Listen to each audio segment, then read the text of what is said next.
night of the burial, toward midnight, Miss Kennedy sent word down to Clint and us that she wanted to go to the cemetery, to the Arlington cemetery. Yeah. Arlington.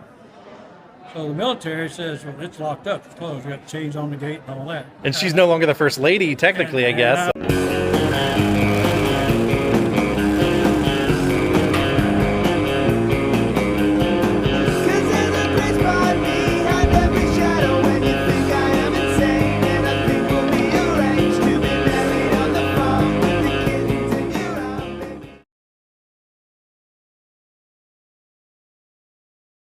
Well, today, my friends, we have a man who, I don't know how you did the job that you did, sir, but you were Secret Service for the Kennedy family, and specifically, you were with the children. Would you like to, talk about who you are and how you got into Secret Service and became part of the Kennedy family? Good. I'm Tom Wells. I started with the Secret Service. I was commissioned in 1959.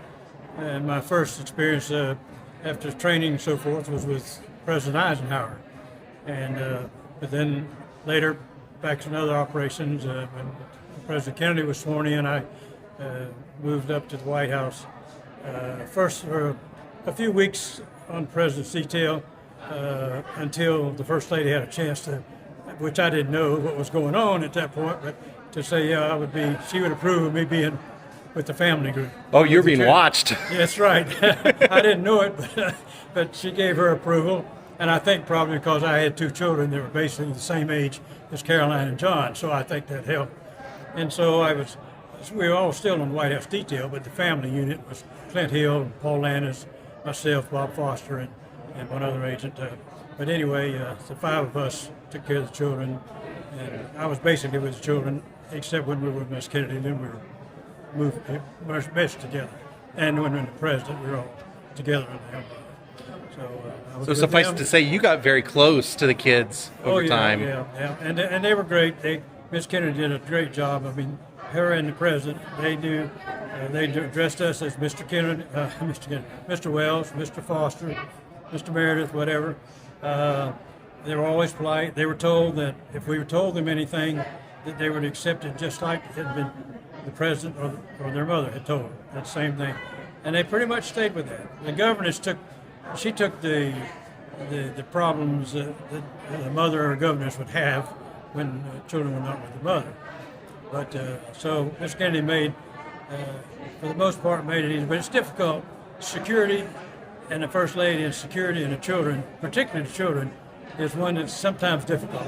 I was thinking that because I'm thinking, well, at least when you're guarding adults, they're watching after themselves. When you're watching the kids and you have to watch around what's going on around you. Well, primarily the biggest threat that goes on day in, day out with the children is kidnapping. Same way with the grandchildren of any president, because that somebody could get a hold on them and it's going to obviously affect the president. So that's the biggest ongoing 24-hour threat that you deal with. Can you tell me about that day in Dallas, where the kids were and where you were? Yes, I was at the White House with Caroline and John. It was going to be Caroline's first overnight sleep away from home with her little friend Agatha Posen. The Posens, Mr. Posen was in the executive position in government, and we had a school at the White House, actually accredited grammar school for the first grade, with the grade that Caroline was in, and Agatha was one of the students.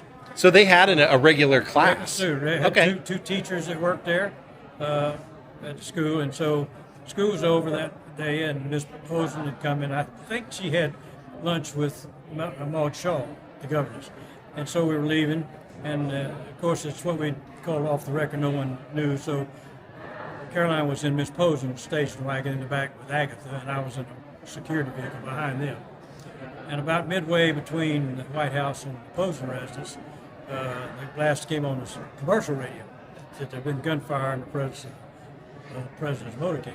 Could Caroline hear that, or is it only audible to you? Right away, and okay. And so I signaled Miss Posen to pull over. She did, and I went up, and the first thing she said was, "I don't think they heard it." As soon as it came on, I turned the radio off, and the girls were talking in the back. So I said, well, just you stay alert to me. I may have to stop you again when we know a little bit more about what's going on. And at that time, between my contacts back at the White House, we made a decision we need to get Caroline back to the White House, not to be away, even though no one knew when she has a presence somewhere, any of them, you know, pretty soon the neighbors know, somebody knows. Right, Now and we're she gonna could have to potentially be in danger. Yeah, so obviously we go back to our secure environment, you know. So I stopped Miss Posen, and I told her, I said, there's been a decision, Caroline will have to come back to the White House. So I told Caroline, I said, there's been a change. Your mom wants you back at the White House, so we'll have to go back. She's a very astute little gal at that point. Very, both her and John, for his age, they were very astute, intelligent kids for the age. Yeah. And she wasn't happy. She kind of puckered up her Yeah, it was lips, her first sleepover. Yeah, so I'm ruining things, you know. So anyway, but she came with me, got in the car, and we turned around and started back.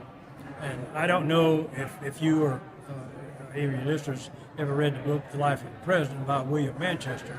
He was commissioned by the family to write a book, a history, not dealing with anything, investigations, whatever, of the president through the assassination. And we were instructed that we could sit for an interview with him. So there are a couple of things in the book that he tried to make something out of that wasn't there. Right. However, he wrote it the way he wanted. Yeah, he had an agenda that he was That's trying to right. guide you towards. And so we, in Rock Creek Parkway on the way back to the White House, which happened a lot of times, you'd travel along, somebody would spot one of the children, and it's, you know, they weren't sure who it was. Now they're watching, you're looking. Yeah. And that's what happened. That's something that happened to us all the time, particularly in Palm Beach. In fact, cars down there, they'd be looking at us and run into the car in front of them and then stop for a red light. So we were, you know, we saw it. So the guy, he's looking at me, and so I didn't want to be running parallel to a car. There was no threat there, and I just sped up and left him. He didn't try to catch him, but Manchester tried to make that out as a chase. And that's the way he wrote it in his book. Gotcha. Chase. And some other things he did too.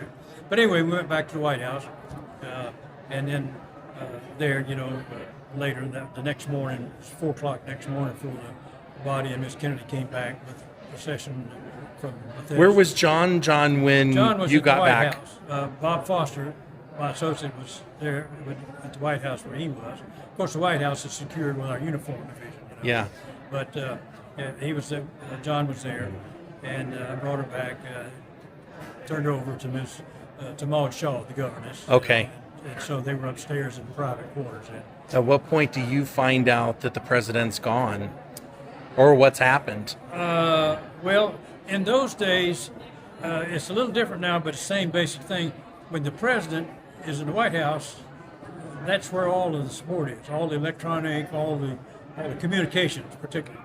If the president's in Dallas, all the communications are down there. Right. So that's where all the activity and information was going on. So it was slow getting back to us. Oh, wow. Once they knew everything was secure where we were. Yeah. So we weren't getting it as fast. Sometimes we get it on the commercial radio before we got it. Now, the death thing, we knew that pretty quick. I don't recall how quick, but it was. Yeah. Quick, yeah. Well, that was my question, I guess, was how do you prepare yourself for facing the kids? Obviously, you're going to likely see them before their mother does. Yes, but they didn't know. Yeah. And it was later that night when Miss Shaw had the responsibility of giving them some information. That's not the whole what bag, I was wondering. But, you know, so they got it from her. You know, we stayed away from that situation. For us. Did Mrs. Kennedy decide that she wanted to take like the parenting reins on this and tell them everything? Or I don't know. Okay. That would take place in the private quarters. Okay. So I don't know how Miss Kennedy handled that. Okay. I know that the governor, Small Shaw, I know she was quite upset about if she was going to have to play a part in that. Right. And so it was, you know, something you can imagine that being thrust on somebody's responsibility, not the whole picture, but to prepare the kids for it. So can you tell me about the days following? What your Difficult. life? The next 5 days were difficult. I'll be honest with you, I don't remember a lot of it because we were going. I didn't go home till the third day. So I was at the White House. As soon as I got back there, I called my wife and I said, pack a bag. I don't know where we're going or what's going to happen. Because we didn't know then if there's another wave coming. We didn't know what was, what the future was. So she dropped the suitcase off at the south gate, which made its way to me. And after the body got back, the president got back the next morning, things were slowed down there. Of course, the kids were asleep there upstairs. Right. And so Foster and I were the only two agents there with the kids. Clint had come back, Clint Hill with the body and Landis, but I got away early morning, I don't know, 6, 7 o'clock, went down in the shelter down below in the White House, took a shower, got about a 2-hour nap, suited up, back upstairs. Yeah. The next day, then it went all the way on through midnight the next day. And I got. Are you still on Carolyn detail this whole time? I'm still with the family. Yeah. And we're more with a lot more with the mother and the children at this point. But the first lady, then of course, then she's not the first lady now. But anyway, Miss Kennedy. Once the body left the White House line and stayed there and went to the Capitol, late that night, she wanted to go up to the Capitol. She went up there very briefly, and I know Clint was concerned really because we did a lot of work with the Metropolitan Police, that what they were called, in those days was called SOG, Special Operations Group, and so we could call them and they'd respond when people were with plain clothes. Sometimes people didn't even know they were there, and so they were helpful in the Capitol Police and whatever. So took care of that. But then after the funeral, I thought, following along the question you just asked, after the funeral and the burial, that night, the night of the burial, toward midnight, Miss Kennedy sent word down to Clint and us that she wanted to go to the cemetery, to the Arlington cemetery. Yeah. Arlington. So the military says, well, it's locked up, it's closed, we got chains on the gate and all that. And she's no longer the first lady, technically, I guess. I can remember Clint on the phone telling me it doesn't make any difference. We're coming, wanting the gates open. I mean, he was on in a battle with the military there, and they said, we don't have anybody there. He said, sorry. He said, we'll cut the chains when we get there, but we're coming in, Yeah. So when he got there, the gates were open, everything was taken care of.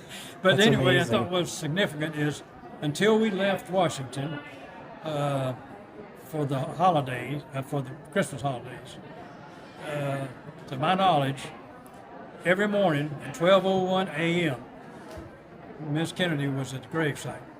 Really? Every morning. I was going to ask. I was like, I wonder how often and when she would decide to go. She was there every morning, 12:01 a.m. She was there. Wow. So of course they had to keep the gates open for her. Well, that was all taken care of once the first time took care of it. Now, how does your life change after that? Do you continue to go with the Kennedys for Secret Service detail? Our unit stayed together. When the first trip was up, the whole Kennedy family went to Hyannisport, kind of the got compound. together, made their plans, talked about, came back, and then went to the White House. She was still a resident of the White House. And then when we left for the Christmas holidays, that was when we left the White House forever, as far as residence there. So we left there, went to Palm Beach. That's where they spent the Christmas. And then when we came back, the former Ambassador Averill Harriman, residence in Georgetown, he and Miss Harriman had moved out and gave that to Miss Kennedy until her house was ready. Okay. And so we came back to that residence. And one of those pictures out there with me and Caroline is I'm taking her to catechism from that residence. Oh, wow. We're walking to the Catholic Church down the street. How long were you with the family and how? Well, our unit stayed together until she moved to New York because she lived in Washington. So we stayed together with her. We'd been, and she went to the Secretary of Treasury, who we were under at that time, and I made a appeal to them. She was concerned that for us to be with her and the children would be a dead end for us, but that wasn't the case. But she told him, she gave the Secretary of Treasury what she wanted to take place to enhance our careers and not be a detriment to Yeah. because of the assignment. So anyway, when she moved to New York, we stayed a week or two on the transition over to the New York field office of Secret Service, and Clint stayed about 2 months doing that adjustment with her, and then I came back to the White House with President Johnson, and then President Johnson. Was it a hard assignment to leave when you found out that you weren't going to be with the Kennedys anymore, or was it business no, as because, usual? See, we'd had almost a whole year, and you knew things were changing. It. Yeah. So it was you hate to lose the kids because you're almost like they're in your own. That's what I mean. Yeah, yeah. That part, yeah. And and for the rest of your life, when somebody like when John was killed in a plane crash, Yeah. and like Caroline would see when she'd be ambassador in Japan or something, and yet in my mind, Little they're kid. like they were when I was with them every day. Yeah. So anyway, it was the whole career in the Secret Service, for the most part, is an education that you couldn't buy. I Yeah. mean, you're a fly on the wall and some Of history's history, made, yeah. and some things that you see that are just so educational. I mean, it's a privilege to me Yeah. to have had the responsibility and the ability to be there in these things. Did you ever have any contact with Miss Kennedy or Caroline after, With years Miss after? Kennedy, only within the first couple of years. She sent, I know, the next Christmas, she sent us the president's book, signed it for us and all, and then she done several things like that. But after the first year away from them, then it tapered off. Yeah. People grow up I and had no contact with him. After that, I had a brief contact with John when he was attorney in New York, and he was in the district attorney's office. Yeah. There. And I was in another program after I'd retired from the Secret Service, and I was up there, and the assistant DA that I was in business with said, "Well, John's office is right down the hall down here. You want to stop?" I said, "Well, he won't remember. We'll stop you." So as we're going out, he bolts out the office on the run almost, and so he's late going somewhere, and it's kind of like, "Oh, hey, I'm Mr. Wells." So bang! Oh, yeah. It wasn't even a minute. Oh, That wow. was the only time I had any later contact. Yeah. That's unfortunate. It wasn't longer, but Yeah. how long did you serve in the Secret Service? 22 years. Thank you so much for your service, sir. Thank you. Thank you. And you have a book out, don't you? No, You need to then. I mean, because my children are after me because they said we don't. Every time we're somewhere and we're talking, we hear something we never knew before. yeah, and Richard was telling me that exactly about you. You said this guy will tell you things every time you run into him that you've never heard before. You got to write a book. Thank you for your time today, sir. Thank you.